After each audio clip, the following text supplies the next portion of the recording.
Day podcast from CBS Sports. High drive, center field, hit the wall, grand slam. This is magnificent. Got a fantasy question? Email fantasybaseball@cbsi.com. Get ready to win your league. Where fantasy becomes reality. Now here's Frank, Scott, Chris, and Adam.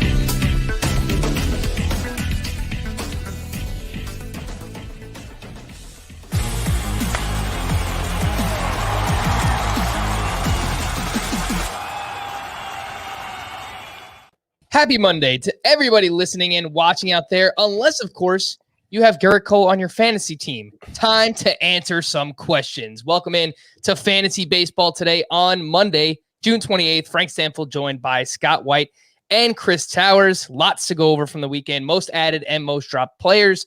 I have a worryometer, a potential sell-high starting pitcher, and much more. How was the weekend, guys? Chris getting tatted. Chris is getting tatted up. I got my third tattoo in 8 months. I didn't have any for the first roughly 32 and a half years of my life. So, I'm making up for lost time, I guess you could say. What's the experience like, Chris? Because I've thought about it. God, you can't really see it. It's an awkward place to try to hold up, but little Blinky from Pac-Man, little Cherry from Pac-Man. It's a reference to a Wilco song. The experience, you sit in a chair and you get poked with a needle like 3,000 times while you're kind of being poisoned, I think would be like, I think you could accurately describe it because like once you have a tattoo, what you'll notice is like I took the bandage off this morning and there is a perfect imprint of the tattoo on the bandage because your body is trying to reject the ink that has been put into your skin. So, it's not as bad as that sounds. It's actually kind of fun. In a very unfavorable light. It's actually pretty fun. This one hurt, I will say. The first two, not so bad. On the bicep, that was fine. This one on the inner arm, it's a much more sensitive part of your skin. Yeah. Gotta say. I will say this offseason, I think I came to the realization that even if you include Adam for as rarely as he's on the show, like our group of four, including Adam, none of us had tattoos. And like what a strange thing that was in the year 2021 that you could get these four random 20-30 somethings together. So what you're saying and none is of them have tattoos. And what you're saying is I have to get another one so that we all have one on average. It's on average. So that means one for each of us. Scott and myself get to choose your next tattoo. We can collaborate on it. I think it should be all of our faces. I think it probably should be, yeah. Yeah, a Mount Rushmore with me, Scott, Adam Azer, and I don't know, you can choose the fourth person, whoever you want. Me. I have to get my own face. Yeah. Let's do that. Scott, I'm assuming you didn't get any tattoos this weekend. Fun fact. I did not. My dad has like over 30 tattoos and I don't have any yet. So I don't know. Yeah. Yeah. Well, I think that's when I came to the realization because I think you brought it up and I had seen your dad before. So I just kind of assumed like father, like son. Frank must have some tattoos under those t-shirts he wears, but apparently not. Not yet. Let's talk a little bit of baseball. How about we do that? Oh my goodness gracious. All right. Oh my goodness gracious. Scott, where would you like to start from the weekend? I would like to start with Tarik Skubal. Tarik Skubal, our friend Mr. Skubal, who I think had his breakthrough start. If he hadn't had it already, I think he had it this weekend, specifically Sunday, against the Astros of all teams. They're batting like 500 in June. I'm exaggerating. Only Michael Brantley is, but the rest of them are pretty hot too. And Tarik Skubal allowed 1 hit in 7 innings to them. But not only that, he struck out 9. But not only that, he had 21 swinging strikes. But not only that, this is the breakdown of his 21 swinging strikes. You ready? 6 on the 4-seamer, 6 on the slider, 4 on the 2-seamer, 3 on the changeup, 2 on the curveball. The knock on this guy coming into the season was that he didn't have a diverse enough arsenal I think he does now. I think he does. This seems like a big step for him. And we've been hyping him a lot lately. It's been a little more up and down over the past couple weeks, but I think he's about to surge here. Tarik Skubal, watch out. Yeah, this truly was a breakout performance, Scott. The 21 swinging strikes on 102 pitches by itself against the Houston Astros. This is a team that has an 8.3% swinging strike rate on the season, which is by far the best in baseball. So not only are they just an amazing offense that puts the ball in play, they hit for power, they do everything. They do not strike out a lot. And Tarik Skubal, to do what he did over 7 innings, 9 strikeouts, it truly was an amazing performance against that offense. However, he still gave up 10 hard hit balls, but I think this is kind of just who he is at this point, right? Like, you're going to get a lot of whiffs. You're going to get strikeouts. He's going to give up a lot of hard contact. Yeah. We've seen that with a lot of, I guess, swing and miss strikeout specialist starting pitchers in the past. Does that actually worry you, Chris? Yeah, I think you have to be a little bit worried, and it's reflected in his ERA. He's it's a 4.33 ERA, which is actually slightly better than his 5.32 xERA. And the issue is just his fastball gets hit really, really hard. It's actually not been a problem with any of his other pitches. His xWOBA on his slider, curveball, and changeup are all 234 or below. That's excellent. He's got pretty good whiff rates on all of them. The curveball lagging a little bit, but the issue is just his fastball gets crushed. He's got a 416 WOBA and a 438 xWOBA allowed with the fastball. He's actually been a little bit lucky to have a 416 WOBA. And that would be, just for reference, that would be one of the better marks in baseball for a hitter. So, that's a pitch he throws 50% of the time, roughly. And when that's the case, there's always going to be, I think, some ups and downs. But hopefully he's developing enough of a secondary arsenal that he doesn't have to rely on the fastball so much, which should make the fastball more effective in theory. Yes, you would think so. It is a low spin fastball. So, that's something to keep in mind. Spin rate, as I'm sure you all know by now, if you're baseball fans at this point, spin rate is very important for fastballs, and the higher your spin rate is, generally speaking, the more whiffs you get with your fastball. He actually does get a decent amount of whiffs with the fastball, despite being a low spin rate pitch, but it's kind of Andrew Heaney-esque, where it seems to be like he's getting the whiffs, but it comes at the cost of getting hit really hard when it does get contact. Yeah. Well, that's actually, I hope that's not like a long-term comp for him, but it makes sense in my mind now that you bring it up, Andrew Heaney. He's got a deeper arsenal. Yeah, he definitely does. Heaney's definitely just like a fastball, slider, changeup guy. Last thing on Skubal, he's still 75% rostered, so he might be out there in some 10-team leagues. I would add him for sure after this start. But starters sit him this week, a single start up against the White Sox, who have the second best weighted on base average versus left-handed pitching this season. I mean, I probably don't need to start him, but you know what my rosters look like. I wouldn't be afraid to start him. Yeah. No, we know. We tried to do stream or not to stream for the weekend, and you almost ripped your hair out on Friday. I remember that. So. All right, so it's a tougher matchup for Tarik Skubal here, but if he's available in your league, definitely make sure to go out and get him. Chris, you're, oh my goodness gracious, from the weekend. You're muted, Chris. Well, I didn't want to give it away. There were a couple of big name pitchers who have been struggling this season, who had really good starts. I think Aaron Nola might have actually been the most impressive of them, tying the major league record for strikeouts in a row with 10. But I'm going to go with Luis Castillo, who had another, it wasn't a dominant start. It was a pretty good start. It was, I believe, 6 shutout innings with 6 strikeouts. He's been one of the best pitchers in baseball during the month of June. It's been quite a turnaround for a guy who had, I believe, an 8 ERA coming into June, but he hasn't allowed more than 3 earned runs in any start. Since the start of June, he's allowed 6 earned runs in 31 2/3 innings. 32 strikeouts. Luis Castillo looks like Luis Castillo again. That maybe the walks 12 and 31 and 2/3 innings. Maybe it's a little high, but that's always been kind of an issue for him.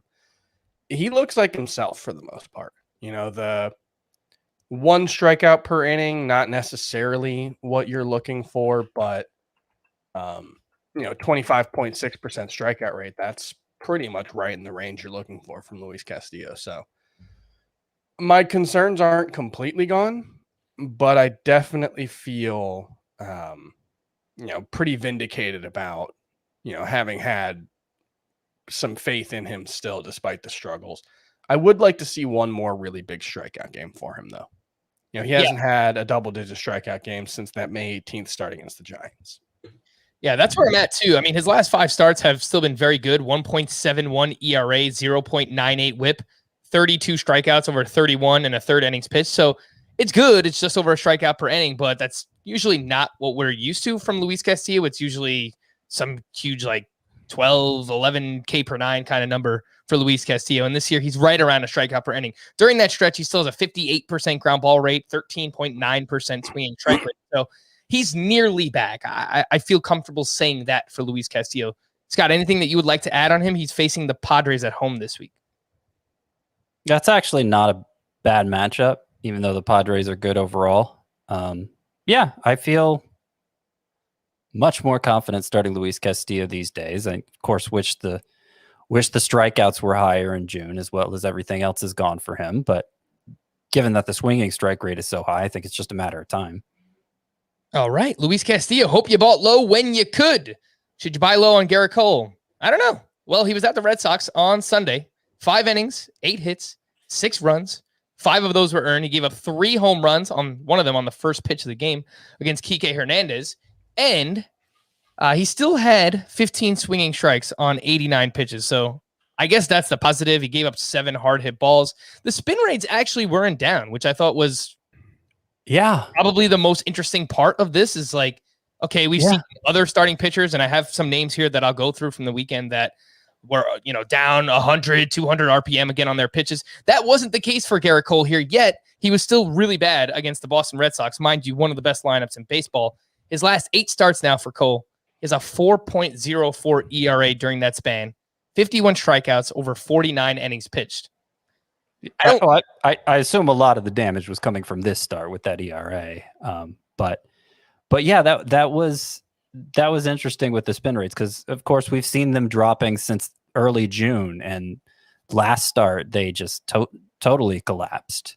So to see them back, the RPM on his fastball from a season average was only down 76 on average, and obviously his average RPM has been dropping since the start of June, but it hasn't dropped enough. It's going to take a while to pull the season-long average down to a point where it no longer makes sense to compare the start to the season average.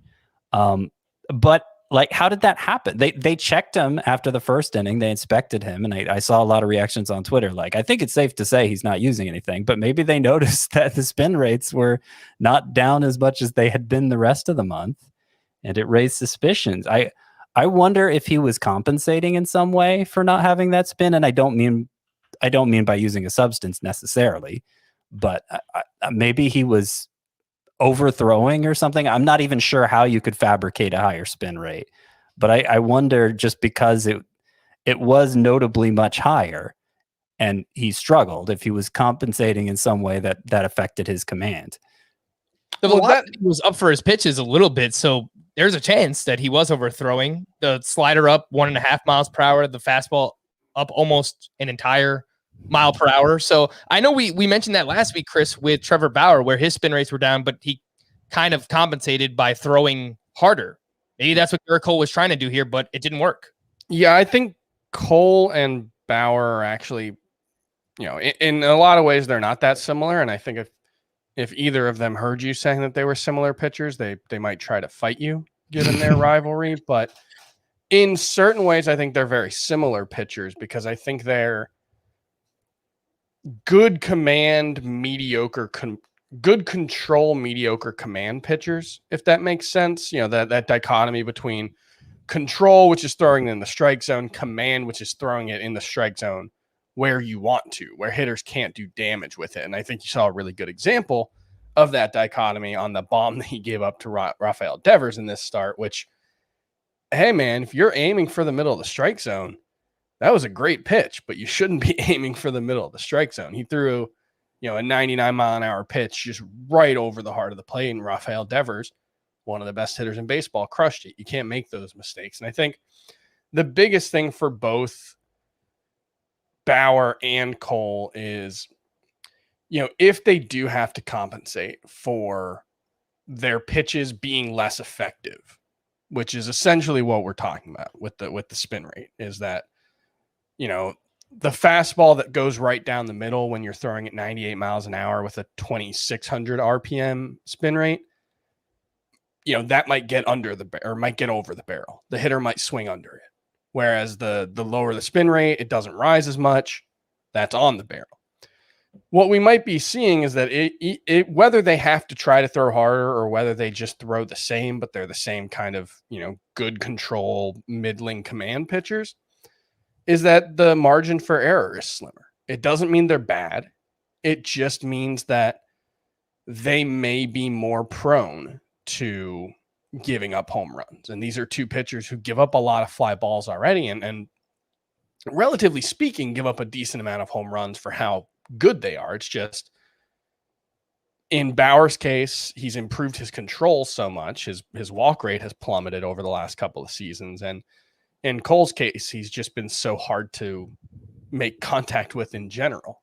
But that hasn't been the case in either case over the last, since the start of June. It's been a lot of Gerrit Cole's strikeout rate's lower, Trevor Bauer's walk rate is up.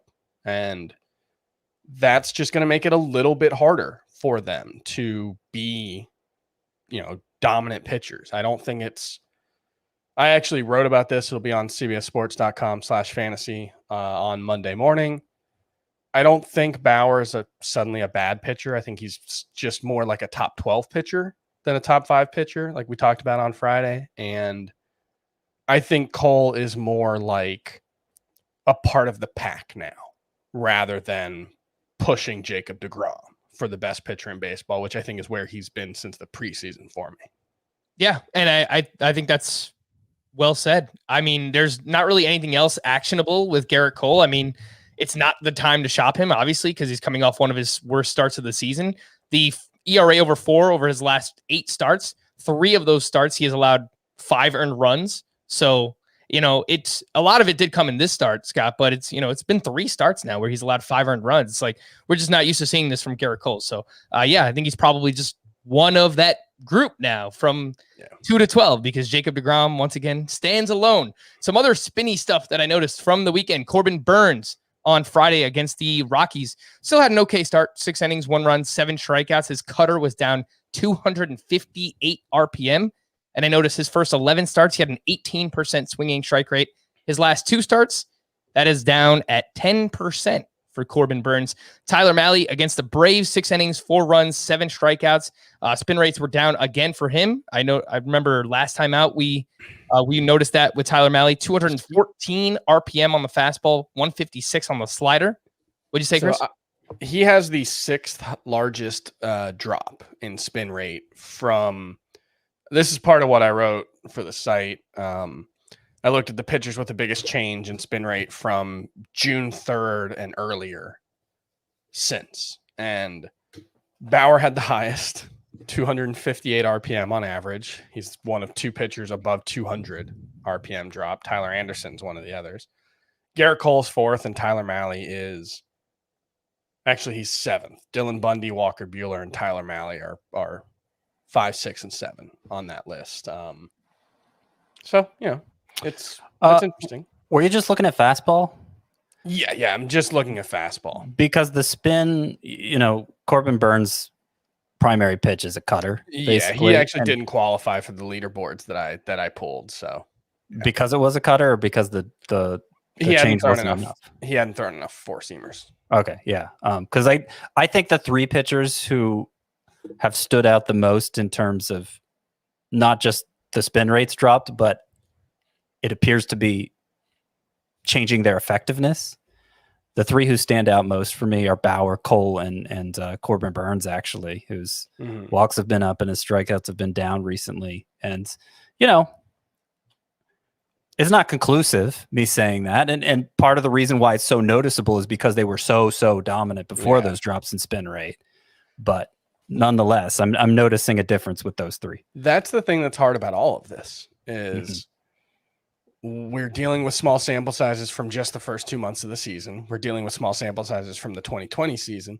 And we're dealing with small sample sizes, whether you define it as since the memo or since the crackdown. I think, they are separate things, but obviously there have been some pretty significant changes before the crackdown officially started.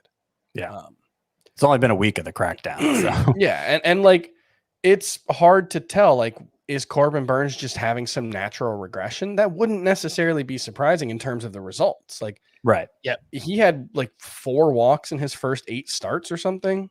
Like that was, he wasn't going to walk 12 people all season, but figuring out this is the thing that makes this fantasy season even more frustrating than it had been already is just new baseball, record high amount of injuries. And now this pitcher crackdown that just injects more uncertainty. And, specifically with Burns, Cole, and Bauer, I think the way to view it is it's not they're going to be worse. There is less certainty that they are going to be great. Yes. And there were 2 other pitchers that I noticed from Sunday. They were up against each other, Max Scherzer and Sandy Alcantara. Scherzer's fastball was down 166 RPM. His slider and curve were down right around 240. So it's pretty big drop. He still had 21 swinging strikes. Yeah, it was still awesome. Great. Yeah. Sandy Alcantara, not as much. I mean, 5 1/3, 6 hits, 5 runs, 4 of those were earned, 4 walks, 3 strikeouts. So he was Sandy Alcantara's worst starts of the season. He was under the weather for this one, from what I was reading. He was dealing with an illness, and his velocity was down. So I think the drop in raw spin rate, this is where the idea of the Bauer units comes in, which is just RPM divided by fastball velocity. And it's kind of like a context neutral spin rate, I guess, given the positive relationship with spin rate and velocity. All right. So Sandy Alcantara, good to know there. Hopefully he will bounce back in his next start. Before we get to news and notes, just want to remind everyone that we will have a live stream Q&A on Monday on our YouTube channel. That's youtube.com/fantasybaseball today. We'll be live from 7 to 8 p.m. Eastern time. Chris will be there for the first half of it. And then Scott will join us from 7:30 on. So come hang out, come ask your questions, fantasy, baseball, real life, tattoos. You could ask Chris anything that you want. Same thing with Scott. He's got some new couches. If you want to ask, how are those couches feeling, Scott?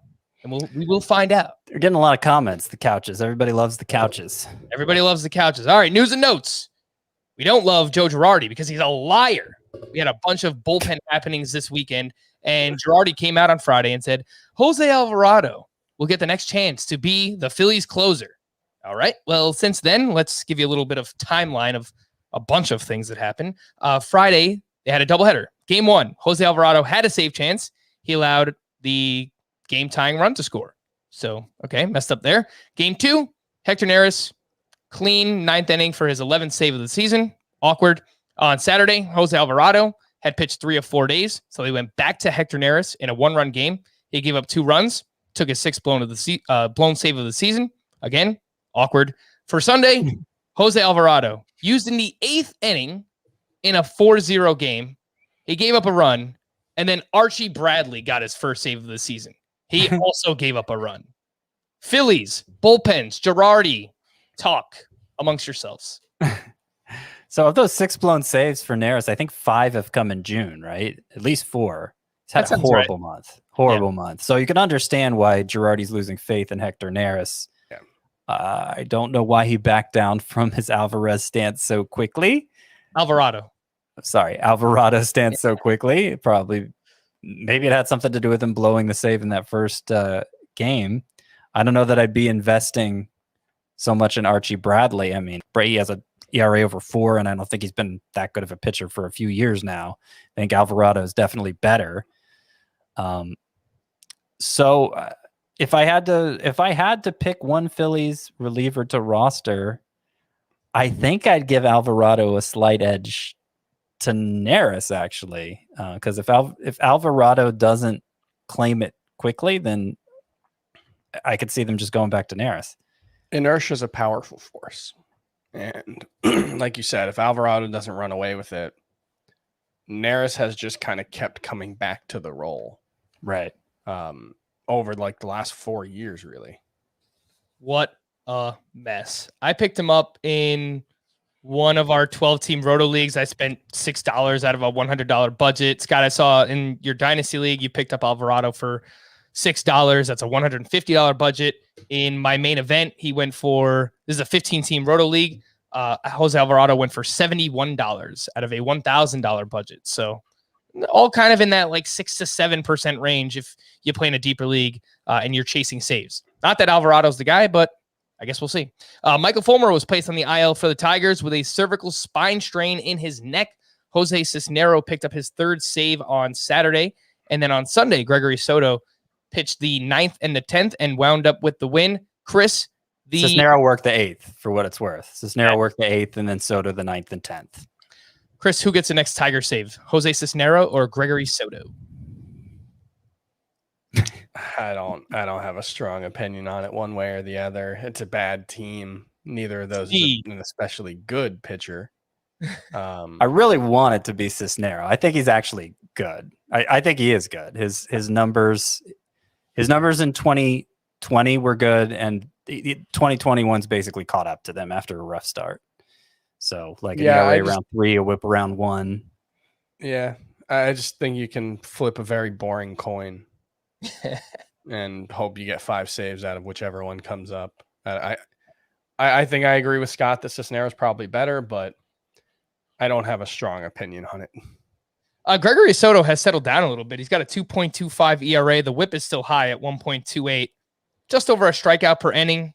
You know, it could just be whoever's coming up in the 9th inning, which leads us to the Cincinnati Reds. TJ Antone went back on the IL with that same right forearm strain over the weekend that previously sidelined him. Brad Brock got the save on Thursday.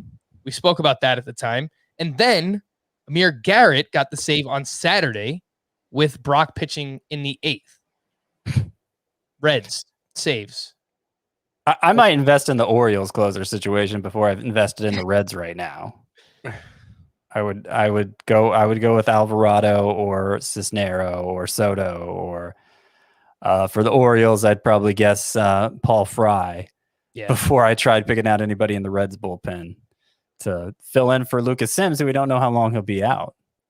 Yeah, it was reported back on Thursday, 3 to 4 weeks with an elbow sprain. So again, I think it's probably going to be matchup based. You know, if there are a lot of righties coming up, maybe they have Brad Brock available, and it's dependent on their usage earlier in the game too. But with Antone going down now, it's that bullpen's getting really limited. So we'll see what happens there with the Reds, but definitely a frustrating situation. Man, setting waivers on Sunday is always like a lot to do, but especially this Sunday with trying to figure out bullpens. Oh my God, it was a mess. Jesse Winker exited Saturday's game with a hip contusion, but manager David Bell confirmed Winker will be good to go for the Reds on Monday, so keep him in your lineups. Mark Canha was placed on the IL on Friday with left hip tendonitis. Tony Kemp started each game this weekend and is 17% rostered. He has second base and outfield eligibility. On an appearance on Chris Rose's rotation podcast, Tyler Glasnow expressed that he was, quote, pretty optimistic about being able to come back sooner than later based on how his arm is currently feeling. Some good news for Tyler Glasnow. Corey Seager no longer has a timetable for a return after lingering soreness has emerged in his right hand. And we were talking before this, Scott, and you said basically everyone who goes on a rehab assignment finds a way to get hurt again. That's been how it's happened this year. Tommy LaStella, another one over the weekend, rehabilitating, what was it, a hamstring or something? Yeah. Broke his thumb, completely unrelated. Like, and that's like, it wouldn't be so surprising if they suffered a setback with the same injury, but multiple instances of completely unrelated injury happening on the rehab assignment. Seriously. Mike Soroka suffered a complete re-tear of his Achilles tendon. Apparently it happened when he was just like walking around the clubhouse or something. That happened last week, well, over the weekend technically, but it will require season-ending surgery again for Mike Soroka. Do we know anybody who has made it back from 2 Achilles tears? Terrell Suggs, I believe. I want to say that's right. I think Ryan Howard had one. Ryan Howard had one. Adam Wainwright had one. Those are the 2 high-profile ones in baseball that I can think of. I know Steve Smith in football had one, right? It wasn't 2. I don't know if he ever tore his Achilles. Steve Smith? I thought he did. Yeah. All right, well. Yeah, I can't imagine it's too many people who are 2. I mean, Soroka's still very young, and he doesn't play a jumping sport, which probably helps. But man, this really sucks. Yeah, really Terrell Suggs tore both Achilles, so not even a re-rupture. They were like separate times, but yeah. So no, I can't think of a professional athlete who's torn both Achilles or the same Achilles twice. It's really tough. I'm not going to speculate on a timeline, but I would imagine he misses most of next season as well, if not all of it. Zach Plesac will make a rehab start at AA on Tuesday. He'll likely need a few of those. Dinelson Lamet was placed on the IL with right forearm inflammation. He left his start over the weekend. If you don't have an IL spot, Dinelson Lamet could be dropped, right? Yeah, I would say so. All right. Hector Santiago, who is now on the Mariners, guy's been around forever, was the first pitcher to be ejected because of foreign substances on his glove. Apparently, both he and his manager said that it was just rosin and sweat that kind of formed this sticky substance, but he's the first one. That is what you would say if you were caught using something that wasn't sweat and rosin. You would say, I was using the legal thing. That's not to say he wasn't. It is kind of interesting that like the first player to get booted from a game for this was so relatively low profile, given that I kind of feel like the changes or lack thereof that we've seen so far have been relatively low profile. Like it really has not been a dramatic change in the way the game is played yet. Obviously, we're only dealing with 1 turn plus through the rotation, but at the population level, at least, pitchers have not been dramatically less effective in the month of June than they were before, which I find interesting. You can also read about that on CBSSports.com. Go read Chris's article. Read all about it. There's a lot of news here, so let's get it over with. Chris Sale will throw a 2-inning live batting practice session on Wednesday. Eric Fetty was placed on the IL with an oblique strain. Willie Calhoun was placed on the IL with a fracture in his forearm. Eli White, Jason Martin, and Joey Gallo were in the outfield for the Rangers on Sunday. Freddie Galvis was placed on the IL with a right quad strain. Maybe we'll see Jahmai Jones at some point as a result of this injury. Mike Moustakas is still dealing with pain from his injured heel, and I've seen him drop in some of my 15-team leagues. So if you need your IL spots, I think you can probably drop Mike Moustakas. Josh Naylor was diagnosed with a leg fracture after a nasty collision in the outfield on Sunday. Corey Kluber is not expected back until July or August. Steven Matz will return and start on Wednesday. Nico Horner began a rehab assignment Sunday at AAA. He's 38% rostered for those who have a middle infield spot in their leagues. Josh Fleming was placed on the IL over the weekend, which means it might be time to stash Luis Patino, who has delivered 3 straight 5 shutout inning performances in a row at AAA. His most recent start, he had 11 strikeouts. Any interest stashing Luis Patino? Yeah, I mean, if they're stretching him out like that, he pitched well in short stints, short outings with the Rays earlier this year, and of course he has a top prospect pedigree. So yeah, I would say that's they may need some innings from him as the summer wears on. So you would assume he's ahead of like Shane Baz and yeah, Brent Honeywell's healthy, right? Brent Honeywell's just been he's been pitching in relief. Yeah, even in the minors. So I wouldn't count on him. And I would think Joe Ryan would get the call before Shane Baz, just because Shane Baz I think he started out at high A this year. So no, double A. Double A, okay. Yeah, he's been amazing this season though. But yeah, I would assume Patino gets the next crack. He's already been up this year. He was up last year with the Padres. So, yeah, I would assume him.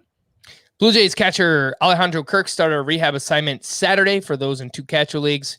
Victor Robles left Sunday's game. X-rays were negative. Jonathan Villar was placed on the IL on Friday, but will begin a rehab assignment this week. JD Davis will also start his rehab on Wednesday. The biggest news of the weekend. How did I wait this long to get here? John Gant has been moved to the Cardinals bullpen. Wade LeBlanc will start on Monday. And yeah, you faked me out. You got me. We'll have to wait for the next Gant from John Gant, but it's right. coming. We're going to have to wait quite a bit. Start or sit. Some of these players who are currently banged up. Max Fried will return on Wednesday against the Mets. He was dealing with a blister. Would you get Fried in your lineup? Yeah. Sure. Right. Jose Abreu was diagnosed with a bruised left knee after X-rays came back negative following his exit from Sunday's game. He got hit right on the side of the leg with a fastball. Yeah, Starter. that one was kind of ugly looking. Yeah, he was rolling around there for a while in pain. I would think sit. It sounds similar to the Haniger injury, and he didn't miss that much time. I think I'd lean start unless it was a shallow league where you had like a great backup first baseman.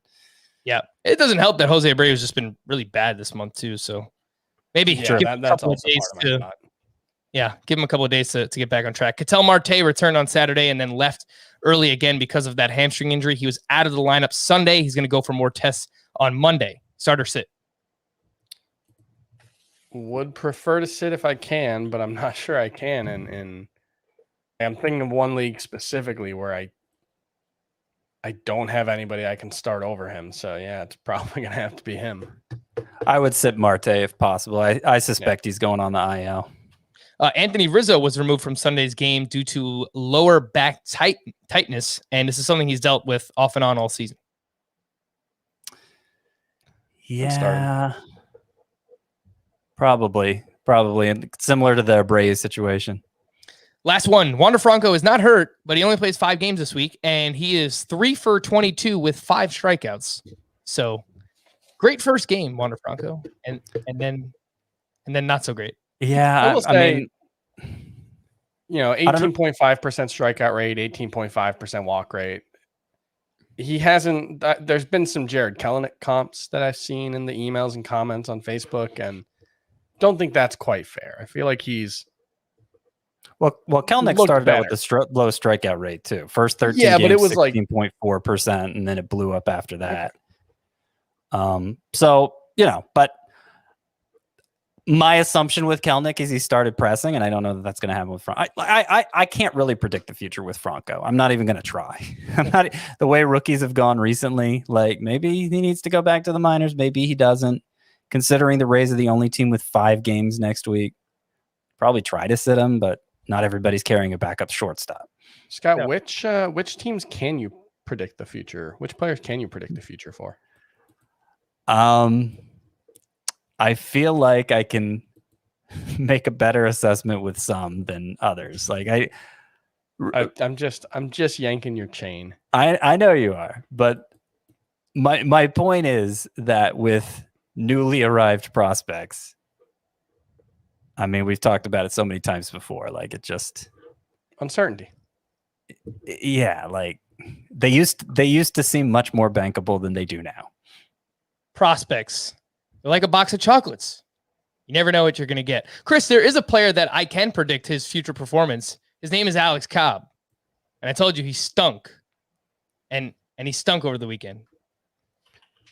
I always find it so interesting how freely we throw away the things that we believe matter for predicting future performance. Because it's like most players, 2.64 FIP, 2.77 xFIP, 3.790 xERA would be like, man, this guy's pretty good. He's just had some bad luck. I love that player. That sounds like a great player, except Alex not. But like, I get it. He was bad this weekend, and I was wrong. I said he would be good, but like, it's Alex Cobb. But again, as I said on Friday, he hasn't pitched this way in a long time. He hasn't had a FIP below 4.1 since 2014. So like the fact that he had been bad the previous few years Well, his peripheral suggested he would have been bad, and he pitched to it. His peripheral suggests he should be much better than he has been. I'm going to try to be consistent where I can and believe that good peripherals will lead to good performance moving forward. All right. That's all. That's perfectly fine, except for when it's for Alex Cobb. We're going to take a quick break, but when we return, we're going to hit the most added and most dropped from the weekend here on Fantasy Baseball Today. So the most added hitters will start with this group of 5. Abraham Toro Hernandez, he's up to 30% rostered. Wander Franco up at 95%. I'm happy that people are adding the Wander Franco from Tampa Bay and not the one from San Francisco. Please stop doing that. Kyle Schwarber is up to 94% rostered. Adam Duvall at 55%. Jonathan Scope at 86%. We talked a lot about these players recently. I guess Abraham Toro is the one that stands out more than the others for deeper leagues. 7 games this week for the Astros. Really, really good matchups. Anything to add on these 5? I mean, Abraham Toro's best trait is that he puts the bat on the ball, and he just struck out 3 times Sunday and struck out 6 times over the weekend. So I don't know. Astros have really good matchups this upcoming week, but I'm not sure I'm thrilled to start Abraham Toro. The biggest thing I struggle with him is like the minor league numbers are pretty good. But he just like hasn't shown any pop in the majors really. 7 home runs in 72 games.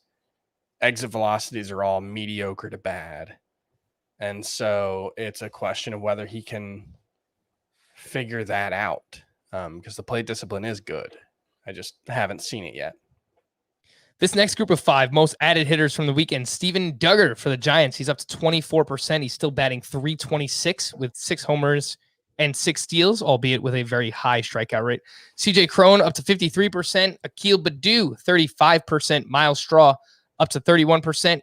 And Straw went 2 for 4 with a walk and his 11th stolen base on Sunday. He's 31% rostered, which I just mentioned. Jonathan India is up to 68%. Come on. Get that up. Get Jonathan India up.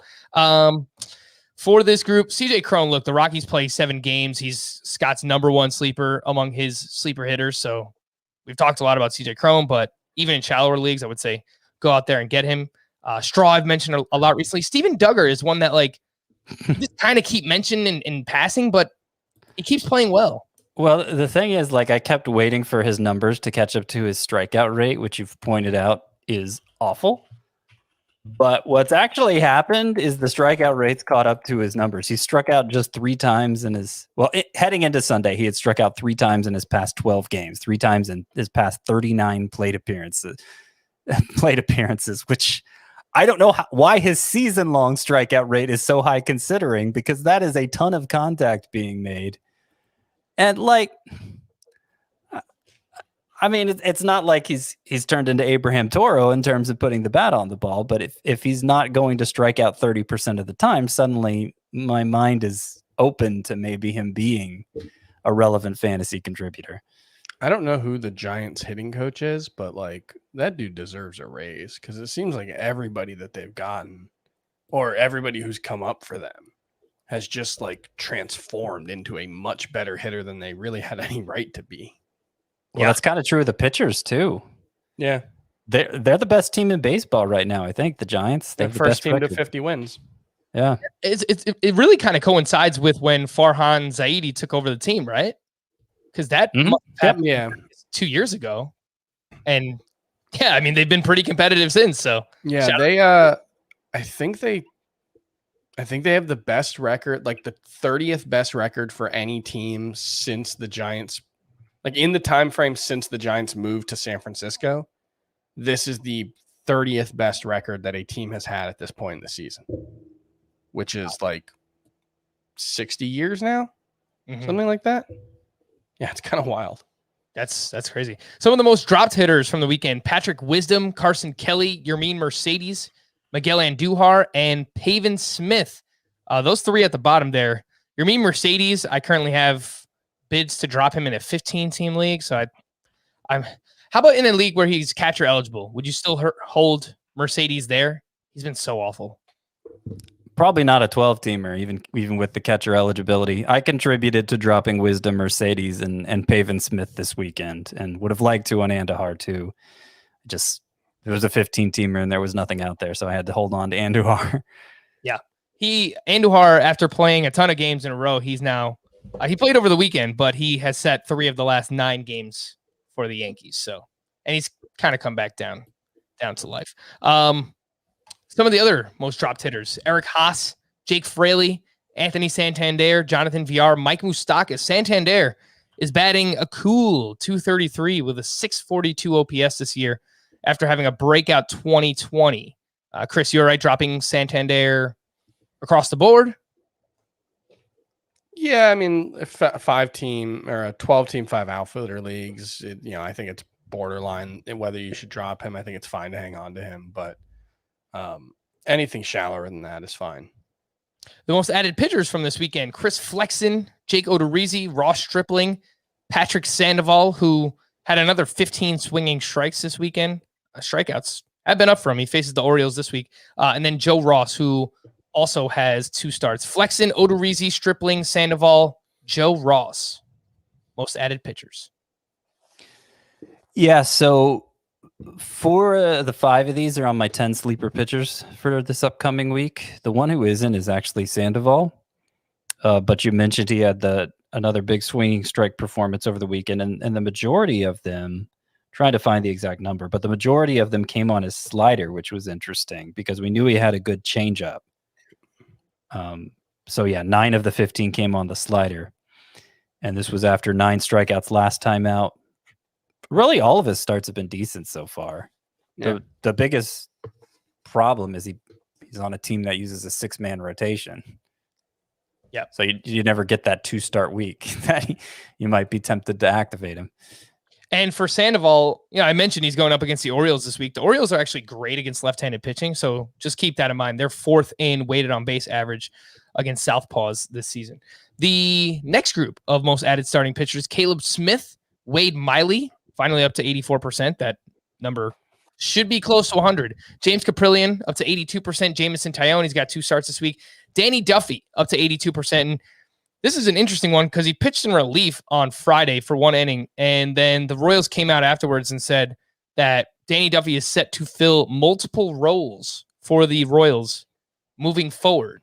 So not sure exactly what that means, but he's been really good this year, Danny Duffy has. I'm not sure what that means either. Hope they didn't learn their lesson with Jacob Junis, because that didn't go so well when they started jerking him around. Yeah, I don't know.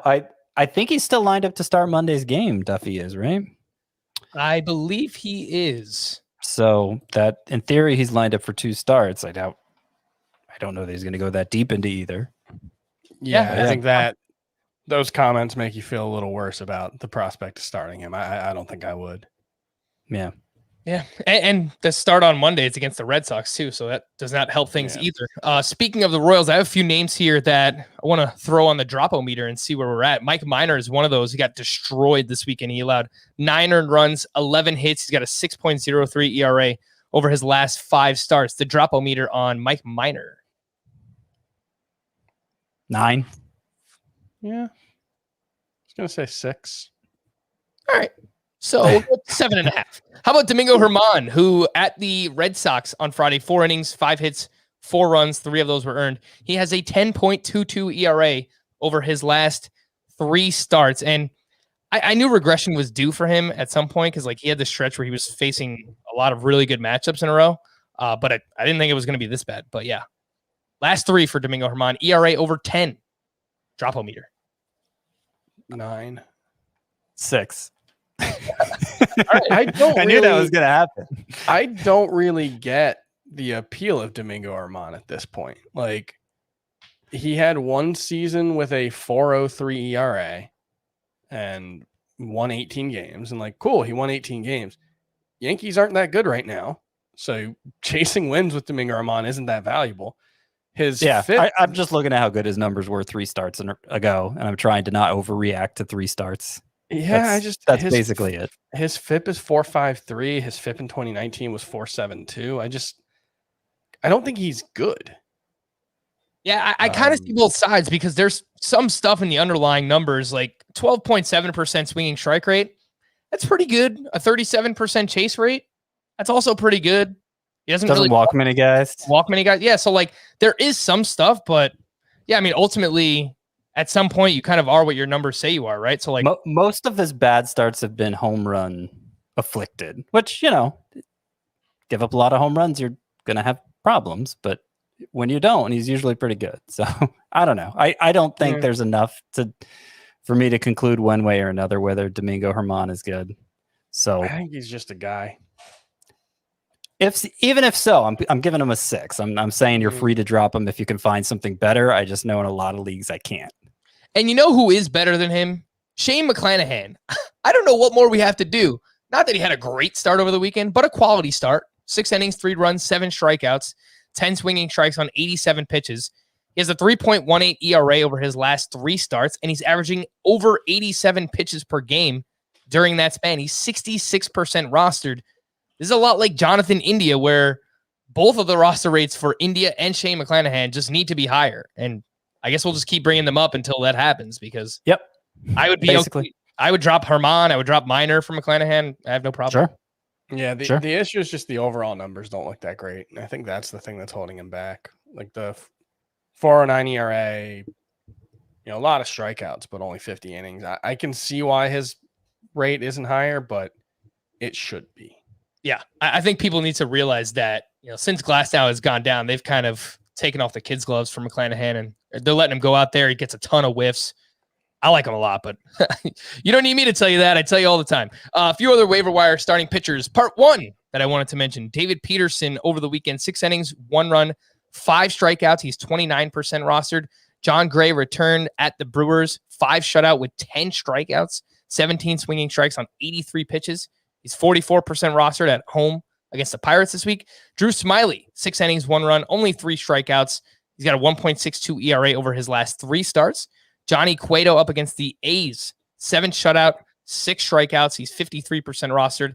Last name on this list, Merrill Kelly, who was at the Padres, 6 shutout. He has back-to-back quality starts. He's 26% rostered. Peterson, John Gray, Smyly, Cueto, Merrill Kelly. Interested in any of these guys? Gray, probably the most, but still not that much.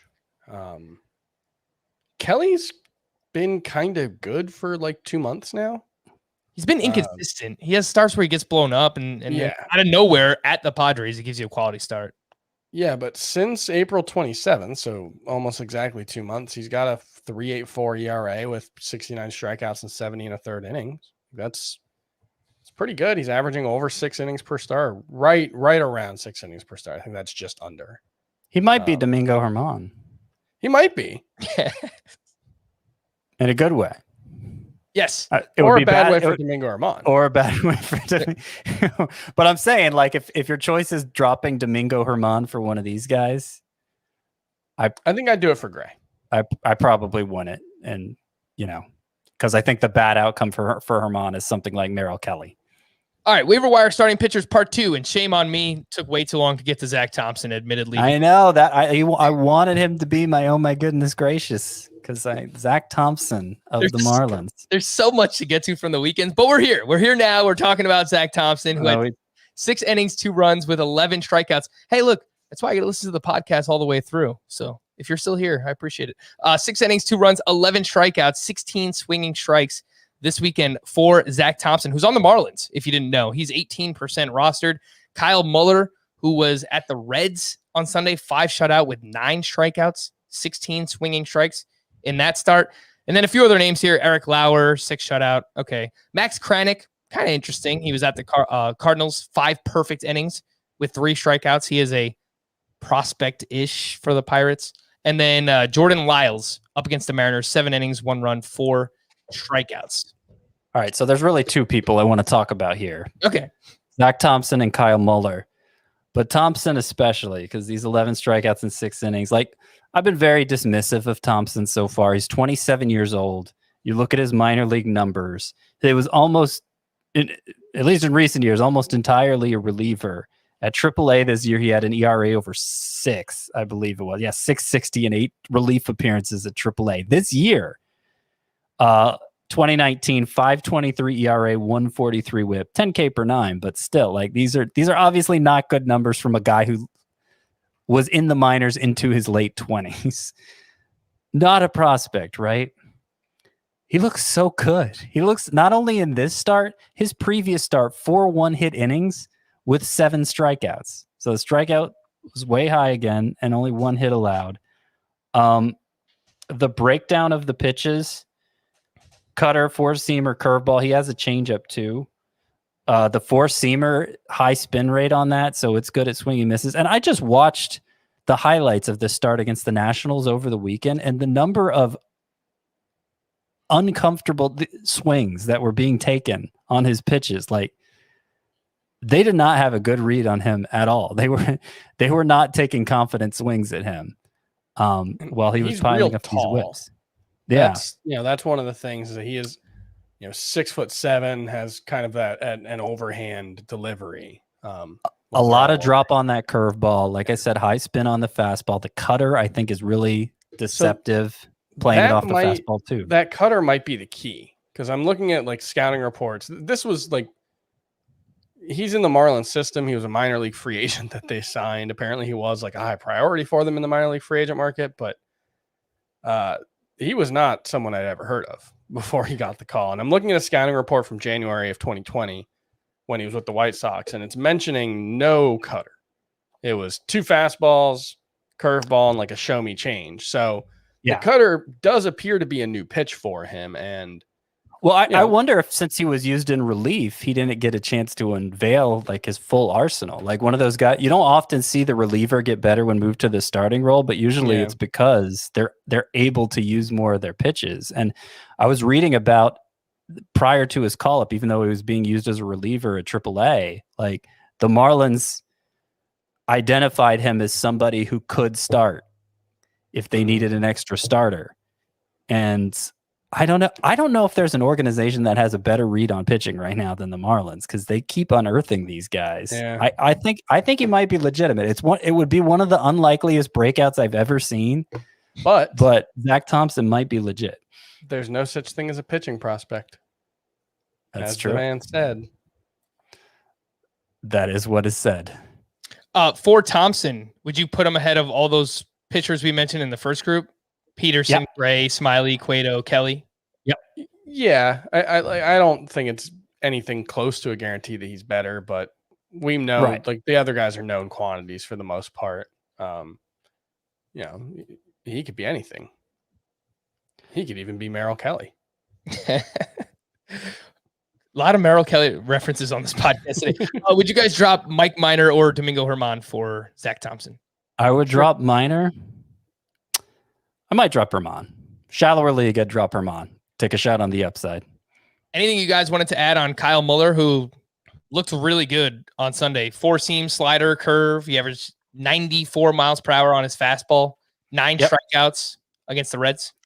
Yeah, so 4 of his 16 whiffs came on the fastball, 6 on the slider, 5 on the curveball. Very impressive to see that kind of distribution for a rookie, somebody who's hardly pitched in the majors at all. He only allowed 1 hit in 4 innings in his previous start. Too many walks in the minors, so that could rear its ugly head at some point, but the stuff certainly looks good. A lot of spin on the fastball.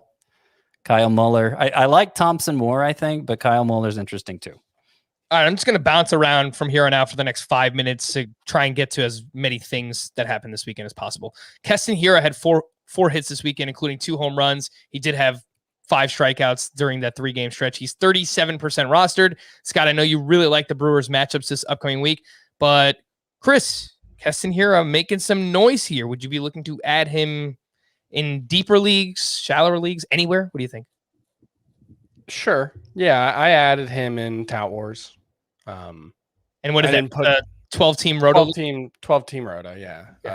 It's an OBP league, so it's not necessarily, I mean, I guess there's not much of a difference between OBP and average for him at this point. They're both bad. But yeah, I picked him up just to like see if there's a spark. Maybe he's the kind of pitch hitter who, he's specifically struggled with high fastballs. That's been a real problem for him. He hasn't been able to hit fastballs at all this season, but especially the high ones. If there's a little less spin on the baseball, maybe the pitches appear to rise a little bit less. Maybe. I think his home run today was off a high fastball. I think I saw somebody tweet that out. Maybe that's the kind of thing where, small things can make a big impact for individual players, even if we don't see a huge change on the population level. Scott, what do you think we can get for Casey Mize right now in a trade? If we were looking to shop him in a redraft league, he was great this weekend against the Astros. 6 innings, 1 run, 5 strikeouts. He has a 3.46 ERA, but 10% swinging strike rate, 4.23 xFIP, an expected ERA over 5. We know that the innings are going to be a concern at some point for Casey Mize. What do you think you can get for him in a trade? Like a 12 team or less, my assumption is not that much because a low strikeout guy with an ERA on the wrong side of 350. I just don't think that has a lot of trade value, but he's been so consistent, 3 earned runs or fewer in every start since April, that maybe you could get like a number 2 outfielder for him. It doesn't hurt to check. I do think he's more likely to get worse than better from here. So it doesn't hurt to check. Oh, yeah, right. His velocity has been dropping as the season's gone on, and it's basically back where it was last season now. So that's not a great sign either. Well, doesn't hurt to try. Try and shop Casey Mize, see what you can get. Yes, get what you can. Do it. What I would say. We had a bunch of studly pitching performances this weekend, but I'll just throw out a few, and if there's anything you guys would like to add. Kyle Gibson against the Royals, 7 shutout with 10 strikeouts. Julio Urias, 5 1/3, 2 runs, 12 strikeouts against the Cubs. Cole Irvin had 8 shutout on Sunday against the Giants with 8 strikeouts. Clayton Kershaw against the Cubs, Sunday Night Baseball, 8 innings, 1 run, 13 strikeouts, 26 swinging strikes on 101 pitches. 22 of those swinging strikes came on his slider. Kershaw, second start of the season with 20 plus swinging strikes on the slider. That's amazing. Man, that's wild. Kershaw, Irvin, Urias, Gibson. Anything you guys would like to add? I think it's amazing. We're halfway through the season now, basically, and Kyle Gibson has a 2 ERA. That is his ERA 2. It's crazy. Yeah, I mean, xFIP 389. That's not so good. xERA 326. That is good. Strikeouts aren't really there, and he's Kyle Gibson, 33-year-old, who's never been a fantasy asset, really. So I still am skeptical that anybody's excited to trade for Kyle Gibson unless you're playing with a bunch of novices. But if someone is, if you can deal Kyle Gibson like he's a number 2 for fantasy teams, then I think that's a good sell high situation. Otherwise, just ride it out. It's really interesting that he's added this cutter this season. It's been his worst pitch, and he's pitching so well. Yeah, it's actually been a pretty good swing and miss pitch, but it's getting crushed when guys do make contact with it. Pitching's weird. I think it's helped everything else play up, yeah. I guess, if that makes sense. But yeah, that does seem to be, yeah. Yeah. Starter sit real quick for this week. Tony Gonsolin coming off his, I guess, best start of the season. It was good. It was all right. Short. He's still building up, but it was good. 7 strikeouts and 4. Yeah, 4 innings, 1 run, 7 strikeouts. He is up against the Nationals this week. Starter sit Tony Gonsolin. I'd lean towards sitting, but you could do worse. Yeah, start him in a 15-teamer, sit in anything shallower, I think. I would also sit Adam Wainwright, though I wanted to highlight the guy has been awesome. He's delivered 5 straight quality starts. He's got a 2.45 ERA during that span, but he is at the Rockies this week. So he's also been great at home. 2.55 ERA in 10 home starts, in ERA over 6 on the road. Please sit Adam Wainwright this weekend. Just a few hitting leftovers. Shohei Ohtani went 3 for 4 on Sunday with a double, a triple, a sock, and a shoe. 25th home run, 11th steal of the season. The guy is just ridiculous. Ronald Acuna went 2 for 4 with his 21st home run of the year. DJ LeMahieu has a 10-game hitting streak and is batting .297 in June, so he's coming around. Rafael Devers, we mentioned earlier, hit an absolute moon rocket off Gerrit Cole, 451 feet. That was his 19th homer of the season. He's up to 64 RBI. Trevor Story had a sock and a shoe on Saturday. He's now up to 9 homers and 14 steals. Christian Yelich has been better-ish his last 15 games, 286 batting average, 2 homers, 1 steal, and Joey Gallo. That's the wrong one, man. That's the wrong Breaking out fantasy regulators. Justice. Oh, just Joey Gallo, he's coming around. He's got 3 homers over his last 2 games. He now has 16 home runs with a 994 OPS. Not all 16 of his home runs have come in June, but he has a 994 OPS in June. So he has been much better. We're going to wrap up with some streamers from the weekend. And we'll start with, well, actually for the next coming days. Monday, to stream or not stream. Dylan Bundy at the Yankees. Garrett Richards versus the Royals. Matt Manning at Cleveland. Eli Morgan versus the Tigers. Spencer Howard at the Reds. And Tyler Anderson, revenge game at the Colorado Rockies. It's very bad. Don't make me pick any of these, Frank. All right, Scott, just give me one. Man, Garrett Richards. I think it might be Bundy for me, which I don't love. Yeah, I mean, he might be the one pitcher that can actually get the Yankees lineup back on track. So I don't know if I. Oh man, he's been so bad. I think I would go with Matt Manning at Cleveland, but yeah, it's not great. Tuesday, to stream or not to stream. Jameson Taillon versus the Angels. Andrew Heaney at the Yankees. Caleb Smith at the Cardinals. Zach Davies at the Brewers. Tony Santillan versus the Padres. And Chris Flexen at the Blue Jays. A little bit better. Yeah, I could see doing Heaney. I could see doing Caleb Smith. I could see doing Davies. Probably not. Look, I'm not thrilled about any of them, to be clear, but I could see doing them. By the way, just to go back to the previous one, Garrett Richards has actually had the biggest drop in spin rate. He's just only made 2 starts, but his spin rate is down over 300 RPM over his last 2 starts. Cheater. It's been wild. Great. I don't hate Jameson Taillon on Tuesday. Coming off his best start of the year, and he's got a 3.29 ERA at home this season. So Ohtani's going to clock him. He might. Man, I really want to go to one of these games this week, but I don't. Oh, man, I hadn't even thought about that. Chris, yeah. I was going to say like Thursday at 1 o'clock. We might be able to make it happen, but. Oh, man, I have a flight at 7. I don't know if I can make that work. I want to see Ohtani play. All right, we'll see what we can do. For Scott and Chris, I am Frank. Thank you all for listening and watching Fantasy Baseball today. We'll be back again tomorrow. Bye-bye.